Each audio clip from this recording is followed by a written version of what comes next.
Hello everyone, Earl Henderson, Primordial Defense. Thank you for watching. I have another Monday quarterback video for you. I'm going to play this video and talk about things that are going on to better explain what's going on and talk about things that I think that are being done right and or done wrong. Here we go. I'm Don Aaron with the Metropolitan Nashville Police Department. This is a critical incident briefing concerning this afternoon's fatal police shooting on Summit Run Place in Hermitage. SWAT officers had been called to the home to assist in the arrest of 54-year-old Mark Capps, who was wanted on warrants issued this afternoon, charging 2 counts of aggravated kidnapping and 2 counts of aggravated assault for holding his 60-year-old wife and his 23-year-old stepdaughter in the home at gunpoint during the night. The victim said that Capps awakened them at 3 a.m., gathered them in the living room at gunpoint, and refused to allow them to leave. They said Capps repeatedly pointed his pistol at each of them and told them multiple times that if they attempted to call anyone, he would kill them and would kill any police that showed up at the house. The victim said Capps ultimately fell asleep, giving them the opportunity to flee the home with their pets. They drove to the Hermitage precinct and told officers what Capps had done and that they were in fear of him. The arrest warrants were issued just before 2 p.m. SWAT officers had been made aware of the case due to Capps having access to guns and his violent actions overnight. As 3 SWAT members attempted to begin... Okay, so before we get into the meat and potatoes of this, let's go back to this Mark Capps guy. So, who is he? He is a 4-time Grammy Award-winning recording artist in the music industry. His father was a guitarist and a member of the Musicians Hall of Fame and part of the Grand Ole Opry, where he played lead guitar for the house band. This guy, he has worked on numerous country and gospel artist projects. He's worked with Neil Diamond, the Dixie Chicks, Brooks and Dunn, Donna Summer, Olivia Newton-John, Big and Rich, Barry Manilow, just to name a few.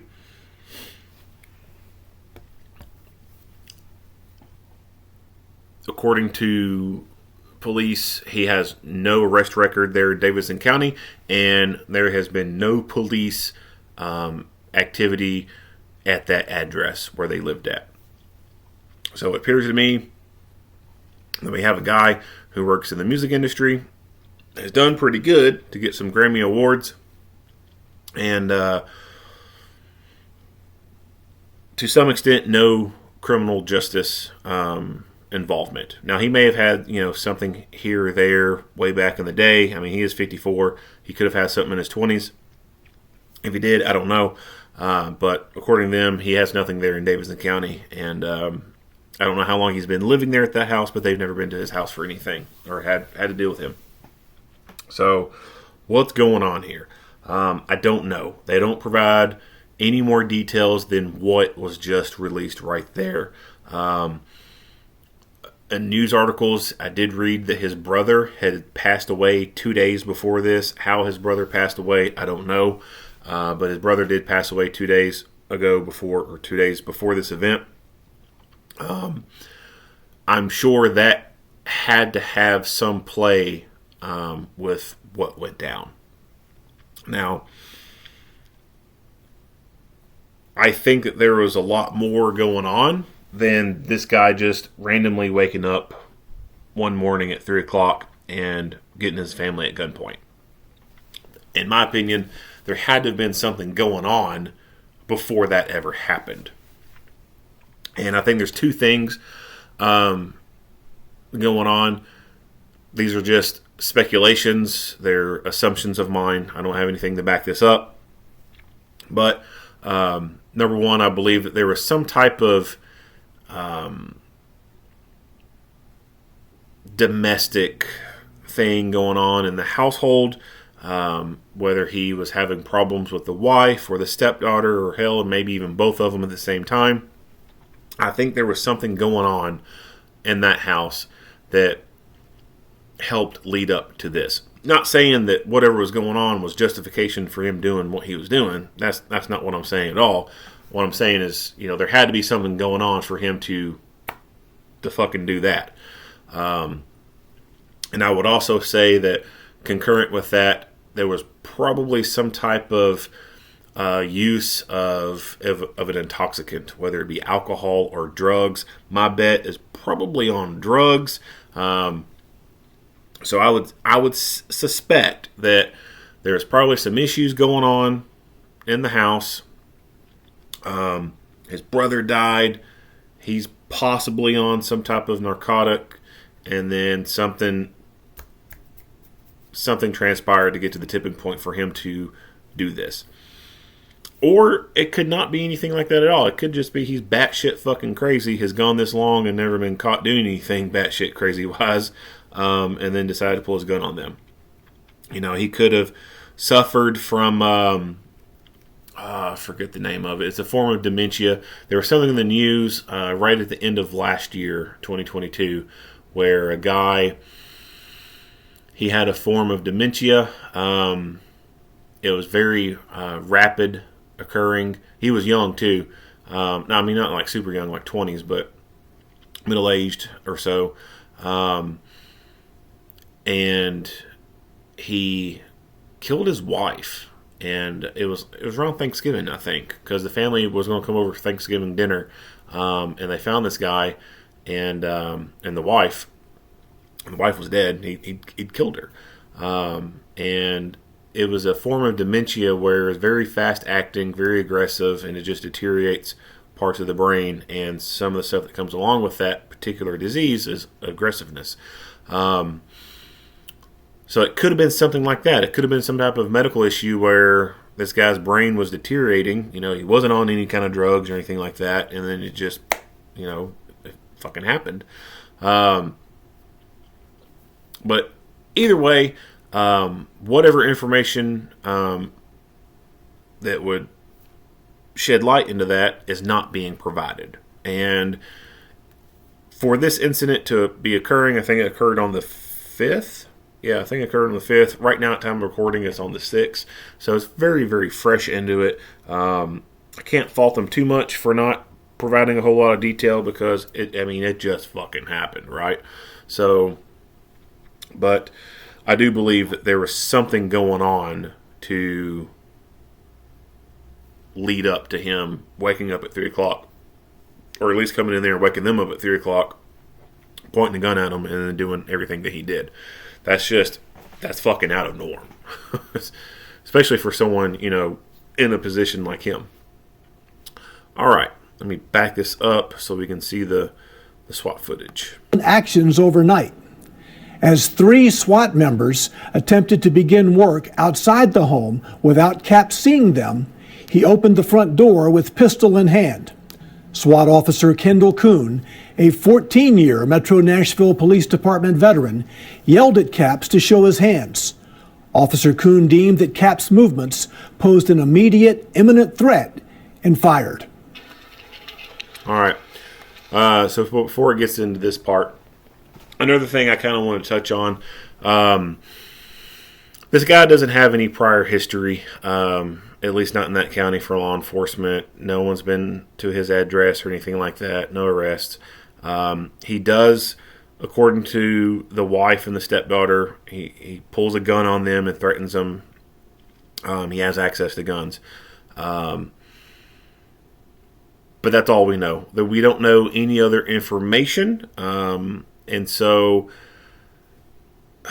it's hard to go into this topic without that information available there, but I think it's something worth talking about.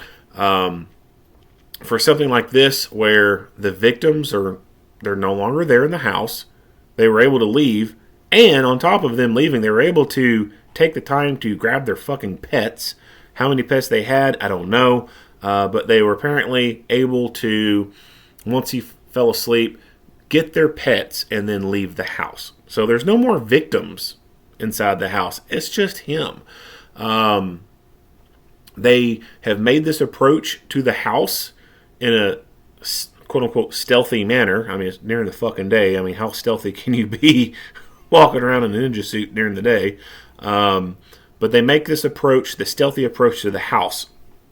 So To them, to their perspective, they believe that he does not know that they're there.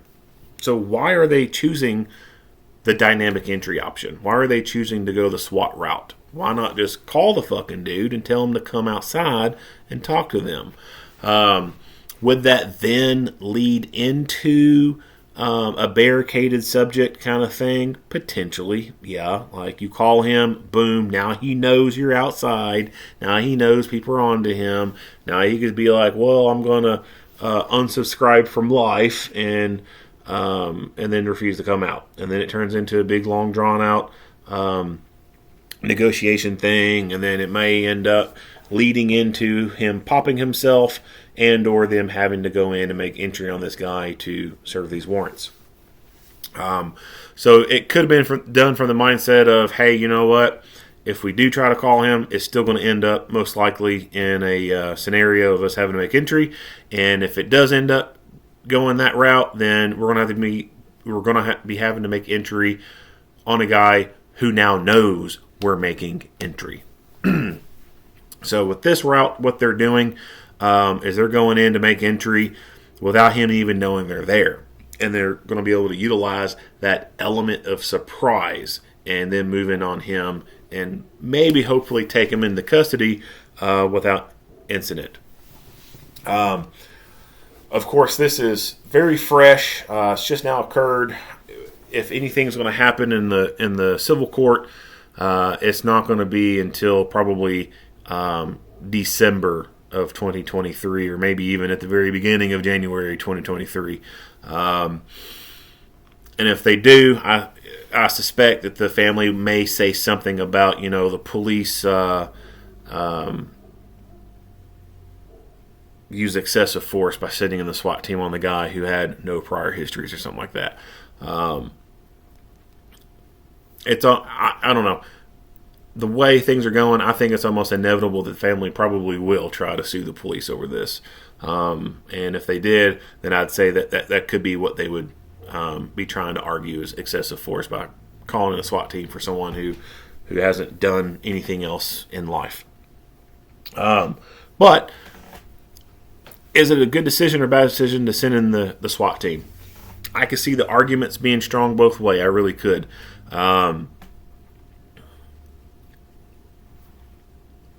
But we'll move on from there.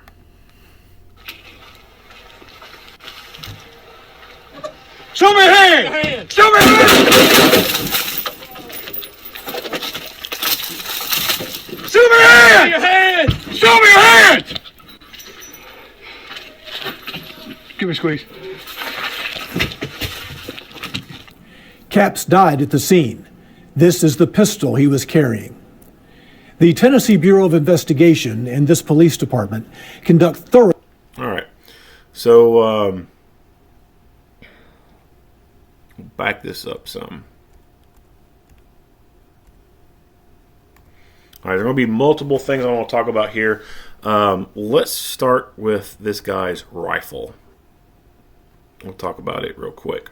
So, we can't see a whole lot on the front end of the rifle, but we see that he has a standard SWAT member USGI type of magazine. Attempted to begin work outside the home without Capps seeing them. He opened the front door with pistol in hand. Boom. Well, bad freeze frame. Without Capps seeing them, he opened the front door with pistol in hand. So standard USGI mag in the gun, and he appears to have skateboard tape taped to the outside of this magazine on this side, and I'm assuming it's got to be on the other side as well. It's kind of an old school approach. Anymore, you mostly see just PMags being used. It's very rare you'll actually see these USGI mags being used anymore. I mean, they still work, right? But you just don't see them that often. But adding the skateboard tape to stuff, like that's old school. Like I remember adding skateboard tape or grip tape to magazines, way back in the day. That was like fucking a long time ago. Long ass time ago. The rest of the rifle setup here,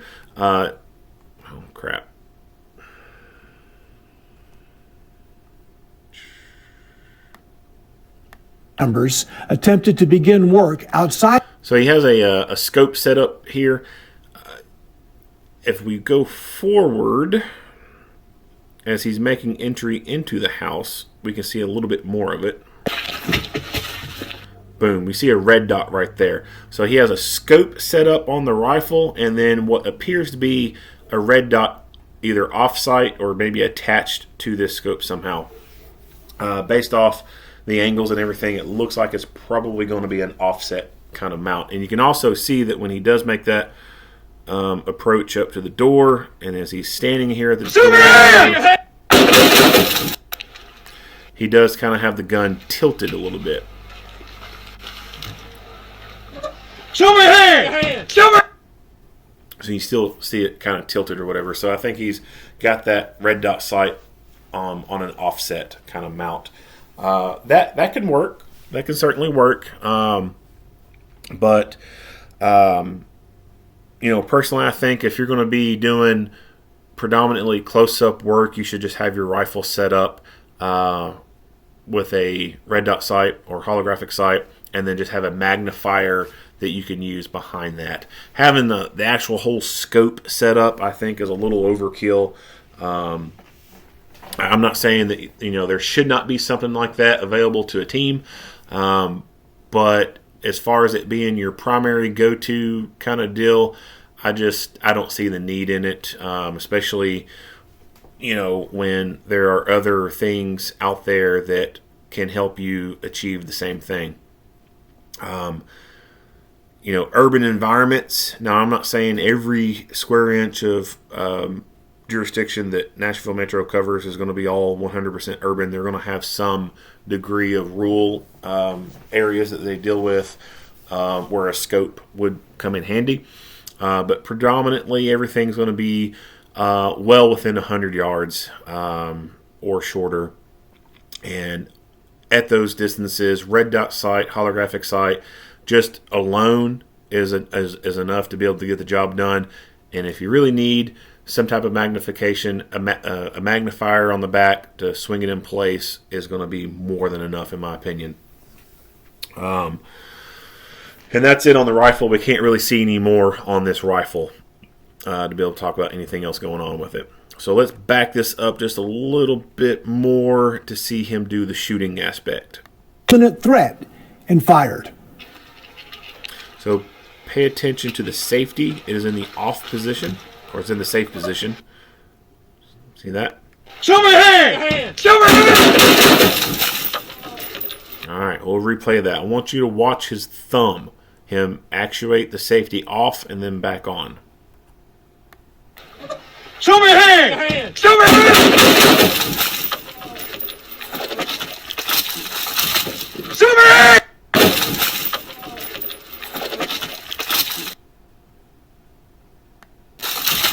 Show me hand! So that is very quick.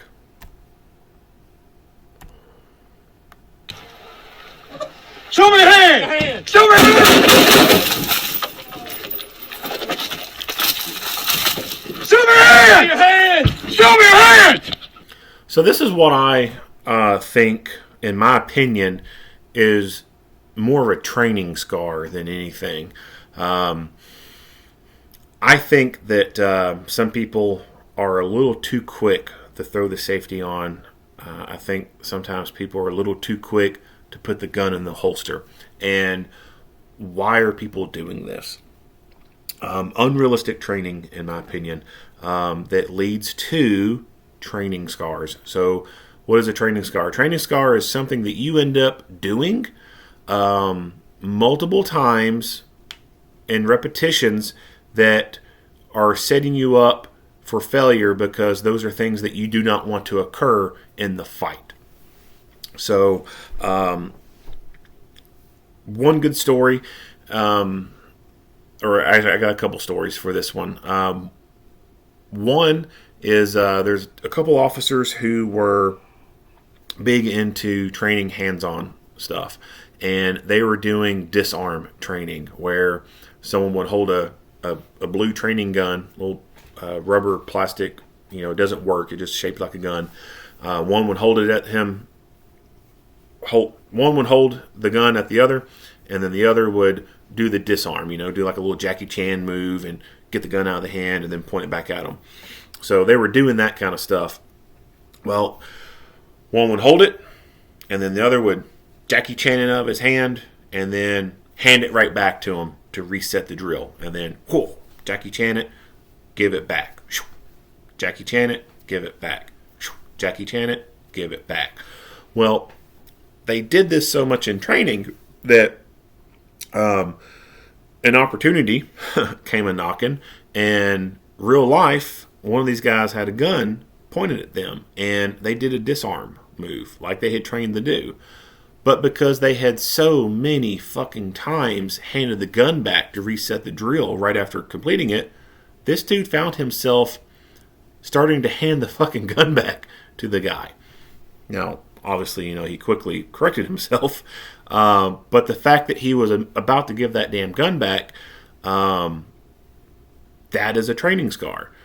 They did that so many times in training that when real life occurred, well, that's what he was about to do. The other story, and this one is a disputed story. So I've heard that it happened, and I've also heard and read that it did not happen exactly like this. So way back in the day, 1970s, California Highway Patrol officers were going to some kind of call involving some dudes acting erratically with guns, or had displayed a gun while driving erratically or something like that. Made traffic stop, get out to make contact with these dudes, and then boom, gunfight happens. Well, you got to think, back in the day, they used revolvers. So their training, what they would do on the range is they would shoot their guns, open the cylinder, empty the brass into their hand, and then dump the brass into their pocket. Why did they do this in training? Because at the end of the day, when your training is done, you have to go pick up the brass off the shooting range. And that's a lot of time being bent over or squatted down picking stuff up. Nobody likes doing that shit. So what they would do is, because the revolver holds all the casings, obviously, after you fired them, they would pop the wheel open, dump the brass in their hand goes in the pocket, and then at the end of the day, when training was done, they wouldn't have to bend over all damn day picking up shit. They just go over, empty out their pockets of all the brass, and it was done. Well, real world happened. They get into a gunfight, and they end up finding these California Highway Patrol officers dead, and they found brass in their pockets. And so they were taking the time to offload the brass in their pockets instead of just letting them fall straight to the ground and then do fast reload. So anything that you do repeatedly over and over and over can, quote unquote, become muscle memory. And when it comes to manipulating the safety on a rifle like that, or throwing the handgun back in the holster, those can be things that's done in training that ends up happening in real life. So, in my opinion, when it comes to shooting drills, you should not be fast to reholster the pistol. You should not be fast to engage the safety on the rifle. You should, in fact, be reluctant to holster your pistol, and you should be reluctant to re-engage the safety on that rifle. The only time that the handgun needs to be holstered, and the only time the rifle needs to be safetied, is when you have assessed that threat that you just shot and have come to the conclusion that your rounds had effect. They're no longer a threat. You've scanned. There's no other threats around. Then that's the safe time to go ahead and holster up and or engage the safety on that rifle. So what has probably gone on in this guy's training is they're on the line doing rifle stuff, and they get the command of, 4 shots to the heart, or 3 shots to the heart, 2 shots to the brain, and, 3 3 in the circle and 2 in the triangle, depending on what targets they got. And they probably go through these drills and they bring the rifle up, disengage safety, pop, pop, pop, pop, pop, engage safety, and then go back down to a low ready position, waiting for the command of the next drill. Well, you do that enough, then that becomes muscle memory. You do disengage safety, pop, pop, pop, pop, pop, re-engage safety, disengage safety, pop, pop, pop, pop, pop, re-engage safety, disengage safety, pop, pop, pop, pop, pop, re-engage safety. You do that over and over and over and over and over.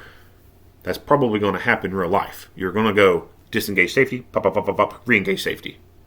When in reality, you don't want to immediately re-engage safety. So he dumped rounds in this guy. The dude fell backwards and the door closed. He did not have time to assess that dude and see if those rounds had the desired effect. He immediately re-engaged safety. And now if he has to go fight again, he's going to have to re-disengage that safety. Does it take that long to disengage it? No, it doesn't. And that could be the argument of other people. Like, you're bitching about something that doesn't need to be bitched about because it doesn't take that long to throw that safety off. Well, it may not take that long to throw it off, but it does take some amount of time. And it's not something that I think that needs to be fucked with in the middle of a fight, which is obviously one reason why I am a big fan of Glock pistols. They don't have an external safety on them. It's one less thing to have to fuck with in a fight. Now, obviously, rifles are inherently different in that aspect because the safety on a rifle is needed because you don't have anything protecting that trigger when you sling the rifle and go hands off.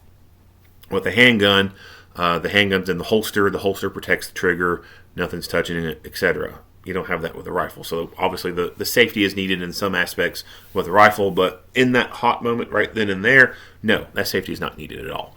The only time, in my opinion, this guy should have went safety on rifle is when the guy was, after he cuffed the guy, or he was going to go do the cuffing himself, whatever.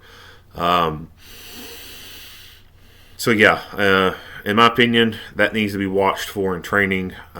Be reluctant to reholster the gun. Be reluctant to throw that safety back on. All right.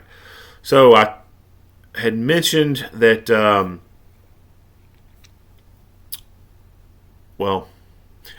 so I've had to do a couple takes on this video. Noises in the background, screwing up the video, whatever. So I can't.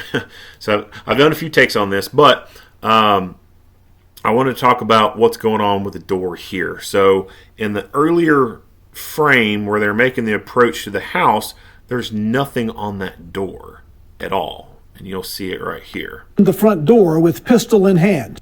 See, there's nothing there at all. But now we get to this view.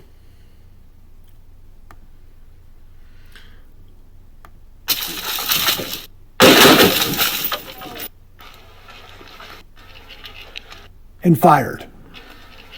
And we can see that the officer here off to the side, he is doing something with this door. You can hear him, what I think is removing the adhesive backing covering to these charges and then putting them in place. Let me back that up.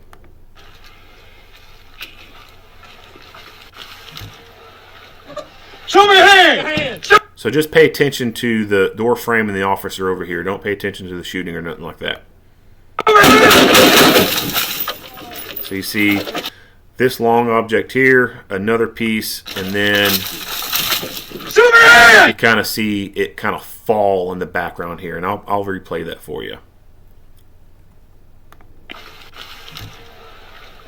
Show me your hand! Show me your hand!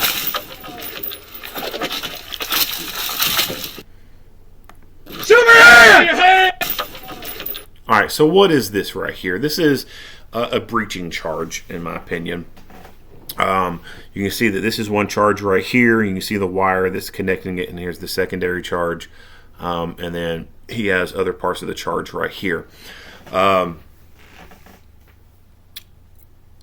Explosive breaching is a form of breaching to get into a structure very quickly.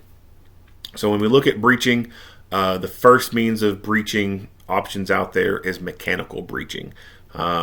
And that can start as low as the basic kicking in the door with your foot. Some doors will kick open when you kick them. Some will not. And then that's when you start moving into pry bars, Halligan bars, axes, hydraulic spreaders, stuff like that to be able to force that door open. Battering rams, things like that. The problem with mechanical breaching is, let's say you try to use a door ram, the big metal cylindrical thing with handles on it. You just use it to bash that fucking door open. If you don't get that door open on the first swing, and it takes you 2 or 3 more swings to pop that door open, well, the people inside already know you're out there, and they can then prepare to meet you once you come in. So mechanical breaching can take a little bit longer to get you in. Then you've got ballistic breaching, where you use 12 gauge munitions to blow the lock or blow the hinges. And again, that one can alert the people to your presence, and it may not work on the first try. So you're still in a position where you've just given up your position that you're there, and they're now able to prepare to meet you as you come in. With explosive breaching, although there can be some failures with them, explosive breaching is just damn near instantaneous, and you're able to move in very quickly. And the added benefit to it is not only are you quickly breaching the damn door, but you're also, in a way, adding in a noise flash diversionary device type of effect. So the loud explosion, the concussion, the blast off of it, and then debris and shit coming off the door, that can stun a person, right? So imagine like if you're sitting in your house and all of a sudden, out of nowhere, something like a loud ass fireworks mortar explosion goes off right outside your front door. Let's say you're in the living room and boom, there's a fucking loud ass explosion. You feel the concussion off that damn thing. You feel that blast pressure. Parts of the door are splintering and the fucking door just comes flying inwards, or it blows in half or whatever. That is going to shock the fucking shit out of you. I don't care who you are. That is going to stun you to some extent, especially if you had no idea it was coming. It is going to rattle your fucking cage, and before you can even come to your senses, there's going to be dudes swarming in, dominating that space, pointing rifles at you, yelling at you. You're not going to have time to react to shit. So that is the beauty of an explosive breach. It happens very quickly, and it can stun the fuck out of people. So that's what he's doing. So these are basically shaped charges right here. And on the back side of them is a sticky material. So I think that's what you can hear in the background is him peeling off the backing to that and then pressing it up against this door frame right here. The sticks right here, they're shaped charges. And inside those shaped charges is high explosive that's packed in there, kind of like a shape of a V. And so, what's the best way to explain this? So take your hand and make the peace symbol, right? Like your middle finger and your index finger pointed up, shaped like a V. Take your peace symbol and act like you're going to poke a person in the eyes and touch your computer screen, or just hold it in front of your computer screen, whatever. So that on the inside of your fingers is where that high explosive is going to be at. All right?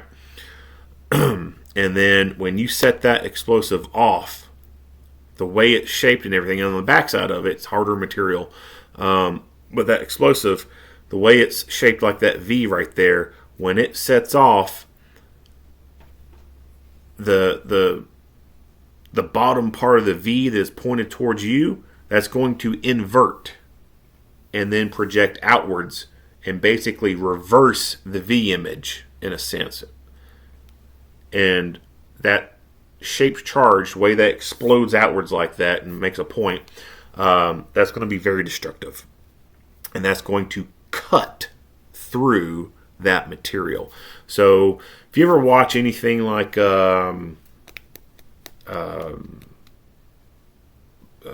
construction demolition shows or whatever, and they do the implosions where they got like a high-rise building and then they do a controlled explosion where the big high-rise building just kind of falls in on itself. They use shape charges for that. And they'll go in there and they'll pre-cut stuff and they'll put shape charges around these beams, and then they set it off. Those shape charges cut into things. So the shaped part of it is what matters. You couldn't just take a stick of dynamite and just stick it onto the outside of that door, clack it off, and then expect the damn door to be, laying on the ground. It's not going to work the same. So those shape charges are set up there like that, and obviously from the way they have it set on this door, they are intending to blow through the hinges of this door.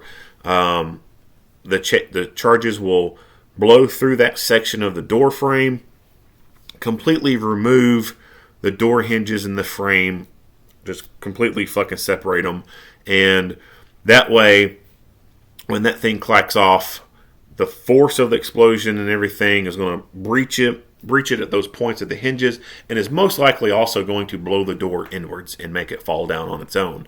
If it doesn't end up falling down on its own, or if it does start to fall but kind of sticks, as they run in, they can easily just knock the fuck out of that door and it's going to fall down, and then they trample over top of it and move in.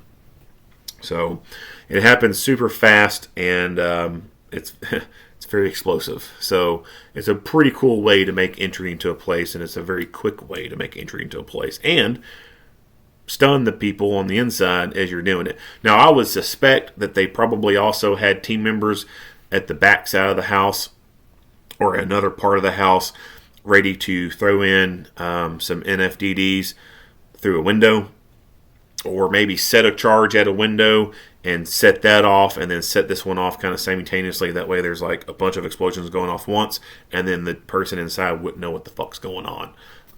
They would just know boom, boom, boom, boom, and then next thing they know, there's people's rifles pointed at them. So that's what's going on with the door there. Now, all right, so I'll back this up again. Show me your hand! Show me your hand! Show me your hand! Show me your hand! Now, when I first saw this, and I didn't do the pause and replay, when I first saw this, and I saw this dude with his night vision, I was like, what the fuck? What is this dude running nods for? And it made me think about the movie Three Kings. And I'll play a clip from that right now. Hey, keep watching on that door. Hey, would you take those fucking things off? I never got to use night vision. They do not work during the day. Yeah, they kind of work. All right. So that was instantaneously what I thought of. But after, of course, pausing and replaying, I can tell now that he doesn't have his night vision all the way down. Well, he does have a really badass mount, though. So this mount, one, is super expensive, but it gives you a lot more maneuverability and options than just the regular standard Rhino mount that, would come with regular night vision. So it would still have the Rhino levering, I guess you could say, operation that a typical Rhino mount would have, where you pull it up and stow it up in the up position and or have it come back down. It'll still do that, but the tubes on either side, those can be articulated inwards and outwards independently of each other. So you could have one tube down in front of the eye and then have one tube swung up out of the way. And then when you do take these nods and you push the rhino mount up into the stowed position, you can take those nods and curl them down so that it lays flatter against the helmet. That way you don't have like this big freaking thing sticking up off the top of your head, which makes it nice for being inside vehicles and stuff like that. So it's a really nice mount, but when I first saw it, I thought he had his night vision all the way down, was fucking using it. But he's not. He just has him. He has them down in a position to where once they go inside, and he has to use night vision, whether because the dude's got the windows darked out or he's down in the basement, whatever. He could very easily just reach up with one hand, manipulate the sight, and get it into the position that he needs to. Just one little click, and it's in place. Whereas if he had it up in the stowed position all the way up against the top of the helmet, he have to reach up, pull that damn thing all the way down, click it in place, and then try to work from there. This setup, all he's got to do is reach up and then set it down in place, and he's good to go.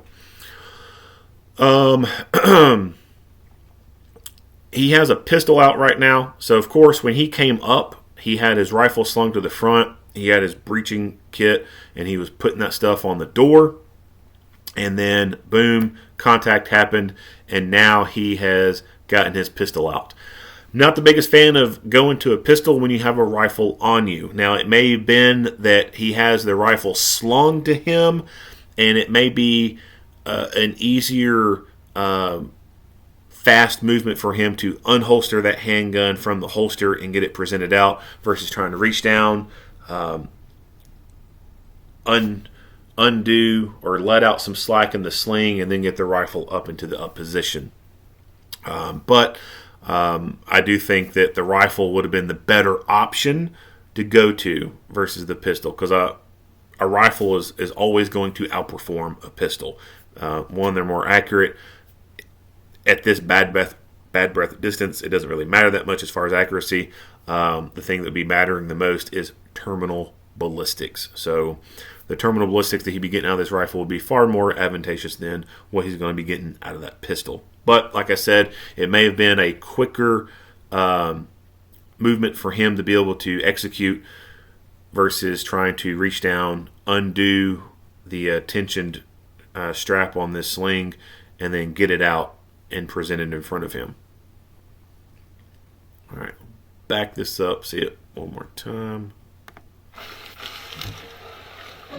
Show me your hand! Show me your hand! Show me your hand! Show me your hand! Give me a squeeze. Capps died at the scene. This is the pistol he was carrying. The Tennessee Bureau of Investigation and this police department conduct thorough use of force investigations. This investigation is at the early stages and will take time to complete. In the coming days, the TBI and the Davidson County District Attorney's Office will continue to investigate and analyze this incident. By policy, the MNPD will also be conducting an administrative review of the tactics and interaction you have just seen to ensure that they meet the high standards expected of our officers. Thank you for... All right, so that is it for this video. If you like what you hear and see, go ahead and give me a like and a share. If you have not already, hit the subscribe button and stay tuned for more Monday quarterback videos. Earl Henderson, Primordial Defense, thank you for watching.